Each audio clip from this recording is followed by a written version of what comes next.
I returned early from my girls' trip to surprise my husband, Connor, and overheard him on the phone. Marriage is a total nightmare, bro. I wake up every day regretting my choice. If it weren't for her family's money, I would have left by now. We had just celebrated our 3-year anniversary. I quietly left and returned at my usual time, greeting him with a kiss. 5 days later, he called me 27 times in 1 hour because he realized I had overheard him. I honestly don't know where to start. My hands are shaking as I type this on my phone. I've deleted and rewritten this post several times. Everyone's asleep in the house, and I'm sitting here in the bathroom with the shower running so Connor doesn't hear me cry. Connor and I have been married for 3 years. He always seemed so sincere compared to the guys I usually met through my family's social circles. My family is comfortable financially, so I've never had to worry about bills. Connor comes from a middle-class background. Last weekend, we renewed our vows in a small ceremony with our closest friends and family. He even cried while reading his vows to me, saying I was the best thing that ever happened to him. I was on a girls' trip to Nashville with my 3 best friends from college, a trip we had planned for months. We had exciting plans for spa days, wine tours, and checking out a new rooftop bar that everyone was raving about on TikTok. However, on the second day, Scarlett got food poisoning from a sketchy hot chicken place, and Tina had an emergency to handle remotely. The trip was unraveling, so we decided to cut it short. I thought it would be the perfect opportunity to surprise Connor. He often says how much he misses me when I'm away, sending me "wish you were here" selfies with his sad puppy eyes from our couch. I took an early flight back, stopped to grab his favorite nachos from a local spot, and picked up some craft beer he's been loving lately. I was so excited to see his face light up when I surprised him. Entering through the garage with my code, I knew I could really catch him off guard. Our house has a layout where you can't see the living room from the entryway. I heard him talking upstairs in his gaming room, obviously on the phone since I didn't hear anyone else. I set the food down in the kitchen and quietly headed up the stairs, eager to surprise him mid-call. Then I heard it.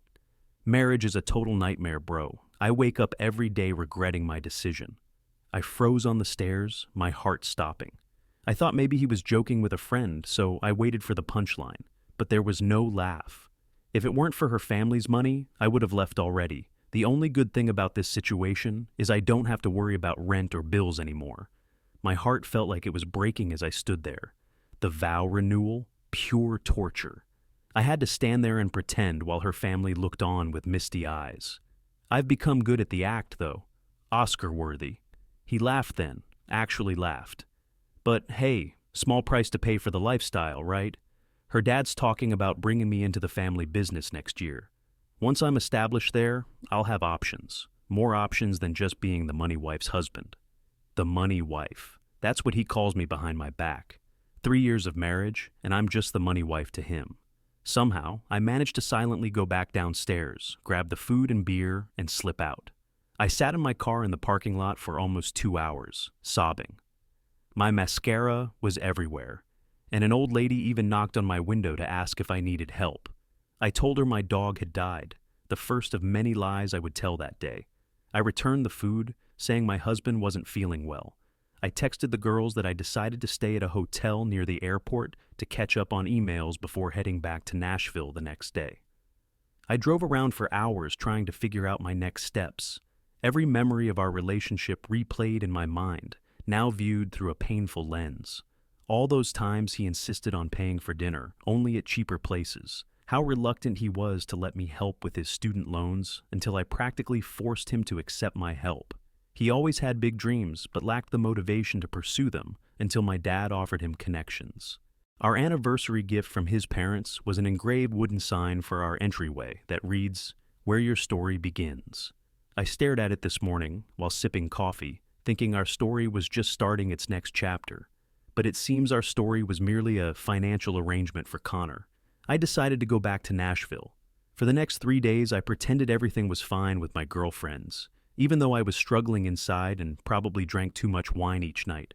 I returned home at my scheduled time and greeted him with a kiss, looking into the eyes of the man who called our marriage a nightmare, acting as if nothing was amiss. I've been living this lie for 5 days now.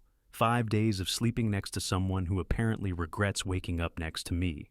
5 days of analyzing every interaction we've had, questioning what was genuine and what was just part of his Oscar-worthy act.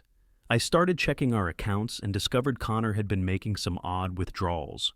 They weren't large amounts, but like $200 here, $300 there, always just under the threshold we agreed would require a conversation. Where is that money going? Is he saving for an escape? Does he have someone else? Oh God, is there another woman who knows I'm just the money wife? Do they laugh about me together? I haven't told anyone yet. Not my friends, not my family, especially not my family. My dad adores Connor and often says he's like the son he never had. It would crush him to know Connor views him merely as a meal ticket. I've been making subtle changes lately. Yesterday I accidentally left my browser tab open with my separate bank account information, one Connor doesn't have access to. This morning, I mentioned that my dad is reconsidering some of his business ventures due to economic concerns. I've been working late, being a little less affectionate, taking more calls privately. The bathroom sink has been leaking for weeks, and Connor kept saying he'd fix it this weekend. Last night, I called a plumber without telling him. When the guy showed up, Connor looked confused. I shrugged and said, "You seem busy with other things." The plumber charged us $85 for a quick fix, and I could see Connor mentally calculating that money being wasted. My plan seems to be working. Connor's getting anxious. This afternoon, while I was running errands, he called me 27 times in 1 hour. When I finally called back, he was frantic, asking if everything was okay, if I was upset with him, or if something happened with my family. I played it cool, saying my phone was in my purse while I was at Target and that everything was fine, asking why he would think otherwise. The silence on his end was telling. Now, I'm here, typing this in the bathroom with the shower running, trying to figure out my next move. I know I need to confront him, but I have to be strategic about it. We have joint accounts. That was my mistake. My name is on the mortgage, but he's on the deed. Everything is tangled together. I'm trying to devise a plan. Part of me wants to scream in his face about what I overheard, but another part wants to be more calculated. What if I slowly withdraw emotionally while sorting out my finances? What if I document everything? What if I let him believe everything is fine until it's definitely not fine for him? That's what I'm planning to do.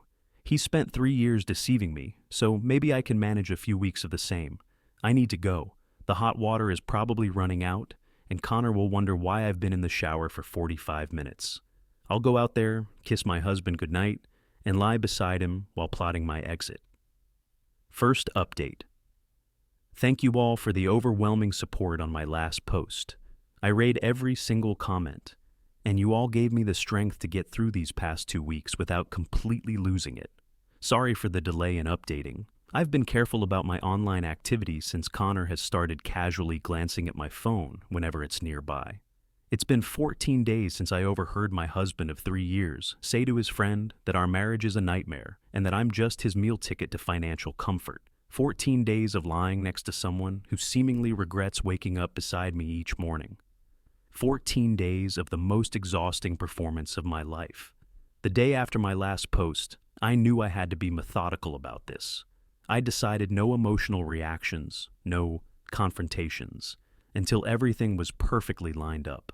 I made a list of what I needed to accomplish: secure my financial situation, gather evidence of his true character, not for legal reasons, but for when family inevitably asks questions, find out how deep his deception runs, prepare an exit strategy, and build a support network without revealing everything just yet.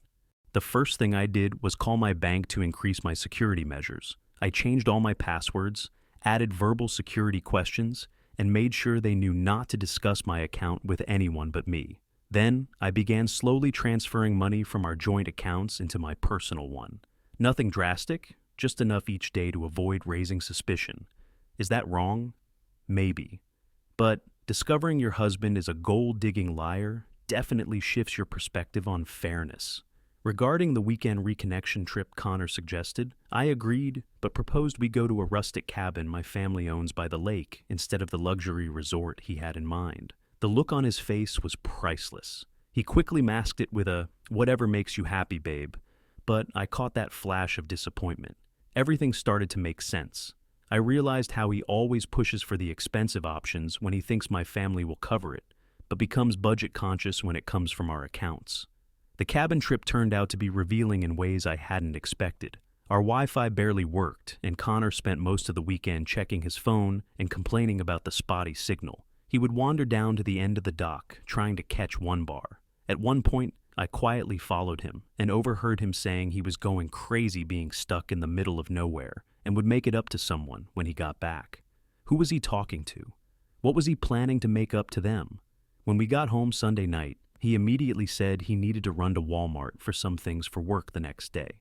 He was gone for over 2 hours, just for Walmart, which is only 12 minutes from our house.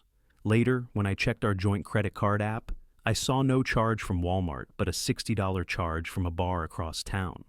During the trip, I had accidentally mentioned that my dad was considering early retirement due to some made-up health concerns, and might scale back some business operations. Connor spent the next hour asking increasingly detailed questions about my dad's plans, the family trusts, and our future security. Barely a word about my dad's fictional health issues slipped through Connor's defenses. It felt like watching someone remove their mask without realizing it. I've also been digging through our financial history, and what I uncovered made me physically ill. Over the past 3 years, Connor has borrowed nearly $17,000 from our joint accounts for what he labeled business expenses and investments, money that never returned and that he can't properly account for.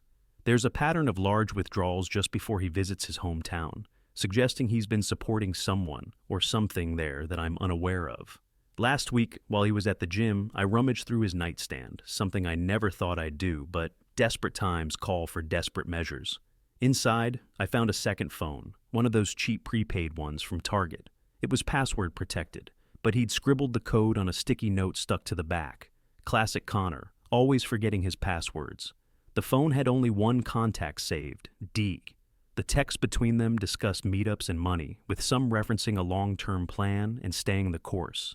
One message from 3 months ago read, "Just 2 more years and we're set." 2 more years until what? I took pictures of everything with my phone before carefully putting everything back exactly as I found it. The psychological warfare is the strangest part of all this. I've been subtly altering my behavior, being a little less affectionate, taking more private calls, and dropping hints about casual conversations with our family lawyer.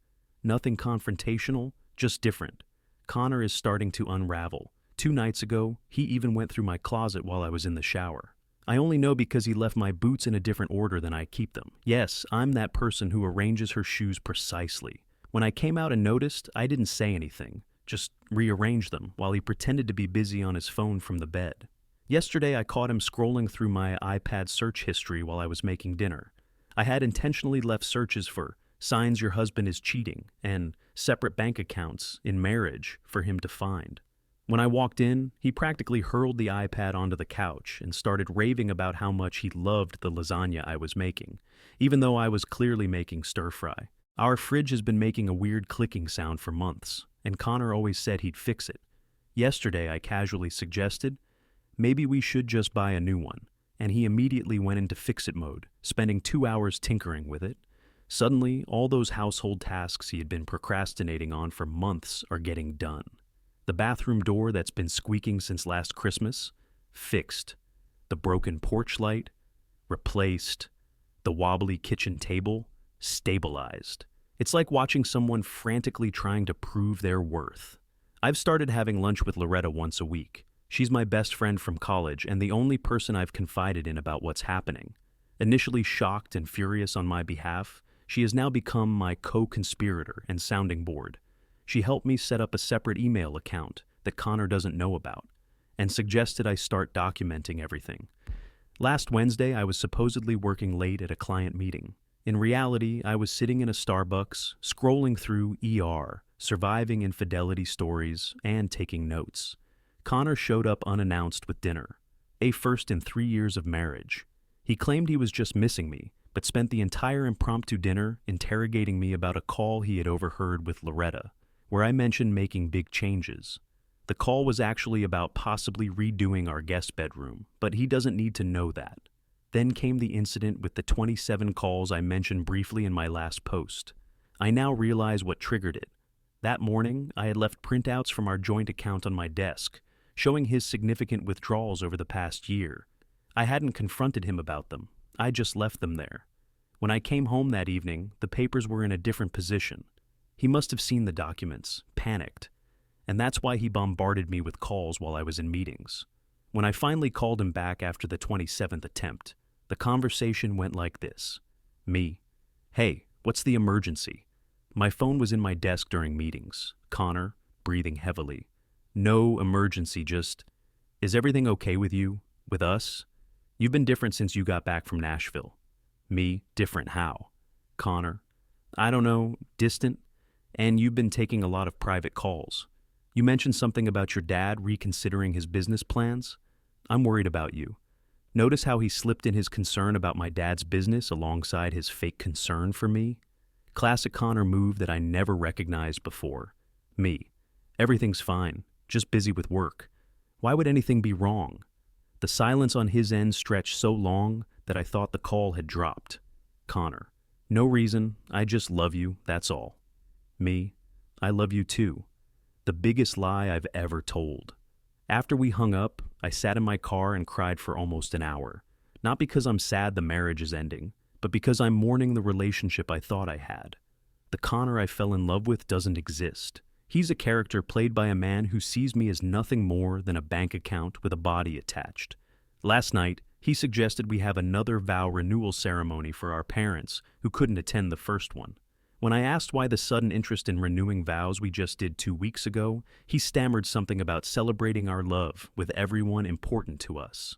Translation: he's panicking about his gravy train derailing and wants to secure his position with my family. I smiled and said, maybe next year. The relief on his face was palpable.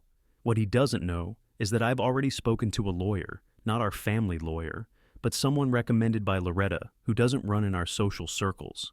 I have an appointment next week to discuss my options. I've documented the financial discrepancies and secured my most important personal documents and irreplaceable family heirlooms by taking them to a friend's house for a photo shoot for her Instagram. Another lie. But hey, I've learned from the master. The weirdest thing happened this morning. I was getting ready for work when Connor came up behind me in the bathroom, hugged me, and started crying. Actually crying. He said he felt like he was losing me and didn't know why. For a split second, I almost broke down and confronted him right there. But then I remembered the conversation I overheard, remembered him laughing about his Oscar-worthy performance.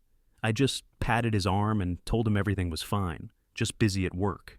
His tears dried up remarkably quickly when I mentioned I might have to postpone our trip to New York next month, the one where we were supposed to stay in that 5-star hotel his Instagram influencer friend recommended. Funny how his emotional crisis evaporated at the thought of losing a luxury experience. Edit. To those asking if we have kids, thankfully no. Connor always had just one more thing he wanted to accomplish before starting a family. I now realize that one more thing was establishing himself enough to leave with half my assets. Edit 2. Connor just texted asking if we can have dinner at my parents' house this weekend. Says he misses them. I bet he does. Second update. Hey y'all, it's been about a month since my last update, and so much has happened. First, thank you for all your support and advice. I've read every comment, even the ones questioning my methods. Trust me, I've questioned them myself every step of the way. Picking up where we left off. After discovering Connor had been secretly siphoning money from our accounts and was only staying with me for my family connections, I spent weeks quietly gathering information and preparing my exit strategy. I intended to confront him once everything was in order, but life had other plans. Remember that dinner at my parents' house that Connor was so eager to have? We went last weekend and it was enlightening. Connor was in full charm mode, complimenting my mom's new curtains, asking my dad detailed questions about his golf game, and even offering to help my sister set up her new Sonos system. To anyone watching, he was the perfect son-in-law. But now that I knew what to look for, I could see the calculation behind every interaction. During dinner, Connor casually mentioned he had been researching investment properties in my parents' neighborhood. My dad, bless him, immediately started discussing how property values in their area were expected to rise 20% in the next 5 years. Connor's eyes actually lit up. I'm not exaggerating. It was like watching a slot machine hit the jackpot. That night, after we got home, I found him on our iPad looking at properties well above our price range. When I asked how we could possibly afford them, he smiled and said, "My dad had mentioned helping with the down payment. My dad had said nothing of the sort." The next morning, I had my meeting with the lawyer Loretta recommended. She was fantastic, direct, supportive, and thorough. She helped me understand exactly what I was entitled to and what Connor might try to claim. The good news? Our prenup offers some protection, though not as much as I'd like. The better news? The financial forensics revealed a pattern of deception that could potentially invalidate portions of the prenup. While I was meeting with the lawyer, Connor was apparently having a complete meltdown at home. I had left my laptop open that morning, with a browser tab showing flights to my cousin's place in California, part of my exit strategy planning. When I got home, Connor had prepared an elaborate dinner with my favorite wine, candles, the works. He was trying so hard to be charming, but there was a desperate edge to it all. His hands were actually shaking when he poured the wine. During dinner, he kept dropping bizarre comments about how much he loves our life together, how grateful he is for me, not my family, specifically me, and how he's never been happier. It was like watching someone perform a role they hadn't quite learned all the lines for. Then came the bombshell. He suggested we start trying for a baby right now. This from the man who has spent 3 years making excuses to delay starting a family. I nearly choked on my wine and asked why the sudden change of heart. Connor launched into a speech about realizing what truly matters in life and how he's finally ready for the next step in our journey together. He even got teary-eyed, Oscar-worthy indeed. I smiled and said, "That's quite a coincidence, because I've been doing some thinking about our future too." The hope that flashed across his face was almost sad. I continued, "In fact, I've been reflecting a lot on our relationship since I got back from Nashville." The hope vanished, replaced by something closer to panic. He reached for his wine glass so quickly he nearly knocked it over. He asked what kind of reflections I was having. That's when I decided to start laying my cards on the table. Not all of them, but enough to watch him squirm. I said I'd been thinking about honesty in marriage, about what people really want versus what they say they want. Connor's face went so pale, I thought he might pass out. He asked what that meant. Instead of answering directly, I asked if he remembered what he said in his vows at our renewal ceremony about how meeting me was the best thing that ever happened to him. He nodded, attempting a smile that looked more like a grimace. I asked if he meant it. "Of course I did," he said, reaching for my hand across the table. I slowly pulled my hand away.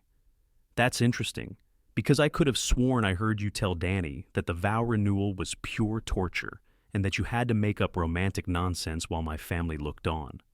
The color drained completely from his face. His mouth opened and closed several times, but no sound came out. When he finally tried to speak, I continued. "Or maybe I misheard. Maybe you didn't call our marriage a nightmare and say you wake up regretting your decision every day.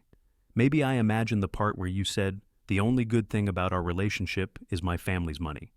Connor knocked over his wine glass, sending red wine cascading across our white tablecloth. He didn't even move to clean it up. He just stared at me with pure horror. When he asked when I heard it, I told him, "When I came home early from Nashville to surprise you." "Surprise," I added. "Baby, you completely misunderstood," he started, his voice adopting that soothing tone he uses when he thinks I'm being emotional.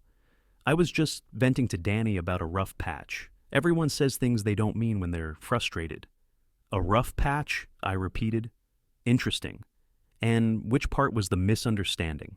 The part where you called me the money wife, or the part where you said you're only sticking around until you're established enough to have options?" His face went from pale to gray. He clearly hadn't realized how much I'd overheard. He stammered that it was taken completely out of context.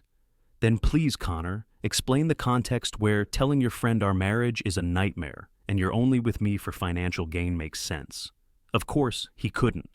Instead, he switched tactics, moving from denial to tearful apology in seconds. He claimed he'd been going through a personal crisis when I overheard him, that he didn't mean any of it, and that he loved me more than anything. I sat there watching this performance with new eyes. All the things I used to find sincere, the tender glances, the earnest declarations, the vulnerable moments, now looked like carefully calculated moves in a long con. "Are you leaving me?" he finally asked. "I haven't decided yet," I lied. Of course, I had already made my decision, but he didn't need to know that yet. What followed was 2 weeks of the most exhausting emotional manipulation I've ever experienced. Connor pulled out all the stops. He sent flowers to my office every day, each with increasingly desperate notes. He contacted my parents claiming he was worried about my sudden change in behavior. He suggested couples therapy, rich coming from someone who thought our marriage was a nightmare. He even reached out to Loretta, trying to get her to talk some sense into me. The most telling part? During his campaign to save our marriage, he never once mentioned my family's financial situation. It was as if he was carefully avoiding the very thing that had motivated him all along. Meanwhile, I continued executing my plan. I moved the remaining funds from our joint accounts into my secured personal accounts. I spoke with my family's financial advisor to ensure Connor couldn't access any family assets. I packed essentials and irreplaceable items and moved them to a storage unit Connor didn't know about. I also had a private conversation with my parents, which was one of the hardest things I've ever done. My dad has always thought of Connor as the son he never had, and my mom adored him for supposedly making me happy. Telling them that their beloved son-in-law was a fraud who only wanted their money and connections nearly broke them. Dad wanted to confront Connor immediately, but I convinced them to follow my lead for just a little longer.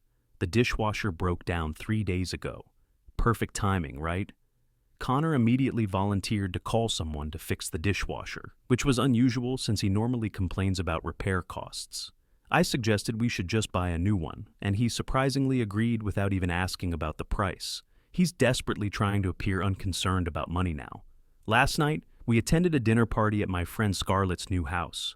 Connor has always found Scarlett a bit much, his words, with her loud personality and unfiltered opinions. But last night, he hung on her every word, laughed at all her jokes, and even complimented her TikTok dance videos that he'd previously called embarrassing for her age. Halfway through dinner, Scarlett's boyfriend Lucas, who knows nothing about my situation, casually mentioned a news story about a guy who had scammed his wealthy wife for years. Everyone laughed about what an idiot the man was for thinking he could get away with it. Everyone except Connor, who suddenly became very interested in his mashed potatoes. When Lucas asked him what he thought about the story, Connor muttered something about how not all relationships are what they seem on the surface. The table went quiet. I could feel Scarlett looking at me, confused by the sudden tension. I just smiled and asked her to pass the salt. On the drive home, Connor was unusually quiet. When we pulled into our garage, he turned to me with a desperate look and asked if everything was really okay between us. I told him I didn't know what he meant. He said things had felt off for weeks, and he couldn't shake the feeling that something was terribly wrong. I looked him straight in the eyes and said, "Maybe you should check your conscience if you're feeling that something's wrong." He flinched as if I'd slapped him. This morning, I found him going through our wedding album, something he hasn't looked at in years. He claimed he was feeling nostalgic, but the panic in his eyes told a different story. He's trying to find clues about how much I know and what I'm planning to do about it. I've scheduled a meeting with my parents and our family financial advisor for tomorrow.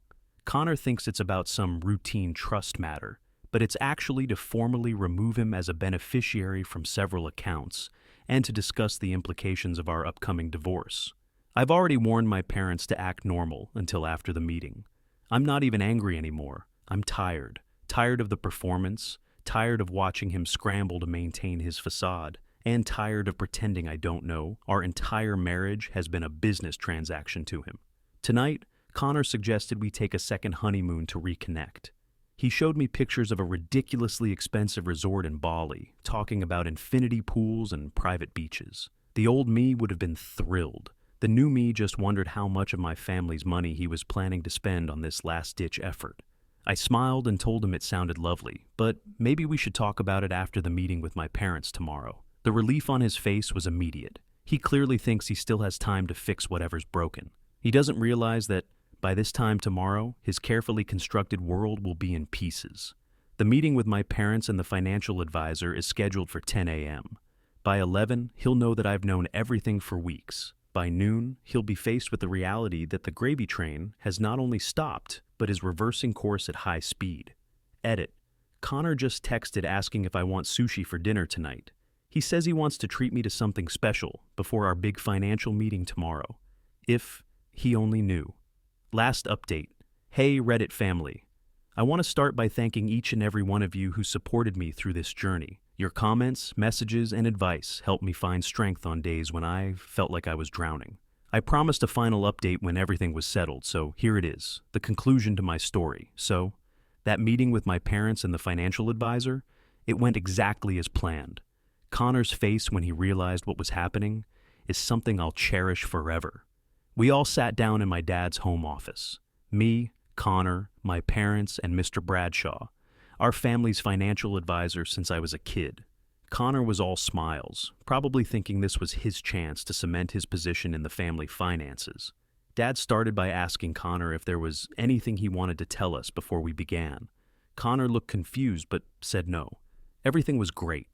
Dad nodded and then pulled out a folder containing printouts of Connor's secret withdrawals from our joint account, screenshots of text messages to Dee about the long-term plan, and the coup de grace, a transcript of the phone call I'd overheard, where he called our marriage a nightmare. You should have seen Connor's face. It was like watching someone's entire world collapse in slow motion. He went from confused to shocked to panicked to calculating in about 10 seconds flat. He immediately tried to claim it was all a misunderstanding, that he'd been going through a rough time and had said things he didn't mean. Mom, who had been quietly seething since I told her everything, finally lost it. She called him a gold-digging parasite and said she'd never been so disappointed in her judgment of character. Connor actually tried to appeal to her, saying they'd always had such a special bond and that she knew the real him. Mom just laughed and asked which version was the real him, the one who called our marriage a nightmare or the one who cried during his vow renewal. The meeting ended with Mr. Bradshaw explaining that Connor had been formally removed from all family accounts, trusts, and business interests. Dad informed him that divorce papers would be delivered to him that afternoon, and that he had 24 hours to remove his personal belongings from our house. Connor's final play was turning to me with tears in his eyes. Actual tears. The man deserves an Emmy. He asked if I was really going to throw away 3 years of marriage over one stupid conversation. I looked him straight in the eyes and told him I wasn't throwing away anything. He'd already done that when he decided I was nothing but a meal ticket. The divorce process itself was surprisingly quick.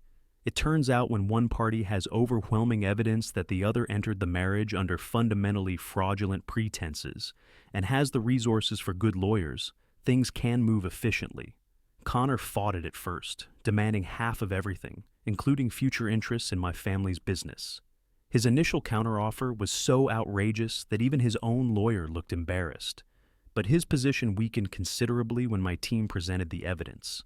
The unexplained withdrawals, the hidden accounts we'd discovered, and most damning of all, the recordings of him admitting he'd married me for financial gain.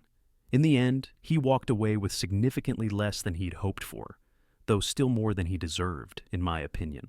The most satisfying moment came during our final mediation session. Connor's lawyer brought up his significant contributions to building my career and supporting my family's business interests. My attorney simply played the recording of Connor telling Danny that being my husband was his meal ticket and referring to me as the money wife. The look on Connor's face when he realized his own words had destroyed his leverage was priceless.